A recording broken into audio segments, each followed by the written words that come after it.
कि डॉक्टर साहब बाकी डॉक्टर जो हैं वो बाजू से बीपी चेक करते हैं, आप ये पाँव से क्यों कर रहे हैं?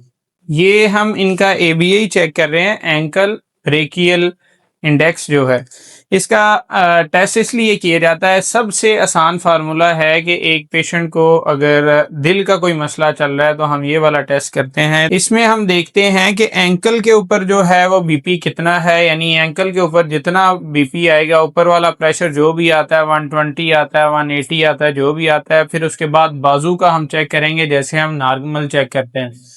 तो एक आर्टरी होती है ब्रेकियल जो बाजू की, जिससे बीपी लिया जाता है। तो हम इनकी रेशो निकालते हैं, स्क्रीन पे फार्मूला आ रहा होगा।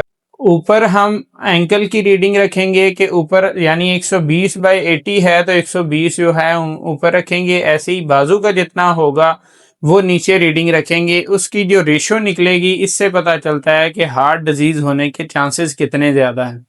ये ज़्यादा हो तो फिर भी खतरनाक है, अगर कम होगा तो फिर भी खतरनाक है। यानी ये एबीआई जो है अगर 0.9 से 1.4 तक है तो आप बिल्कुल हेल्दी हैं। अगर इससे ज़्यादा चला जाता है तो आपकी जो खून की नालियां हैं वो स्टिफ हो चुकी हैं, उनमें प्रॉब्लम है, उनमें फैट डेपोजिशन हो रही है, यानी दिल के मसले हो सकते हैं। अगर 0.9 से नीचे है तो इसका मतलब है कि डायरेक्ट जो नालियां हैं वो कंस्ट्रिक्ट कर चुकी हैं, खून की सप्लाई टांगों में ठीक तरह से नहीं आ रही, तो ये किसी भी टाइम जो है वो मसले का बायस, दिल के मसले का बायस बन सकती हैं। तो सबसे बेहतर टेस्ट है क्लिनिक में कि ये एबीआई जो है वो किया जाए, या घर में भी किया जा सकता है।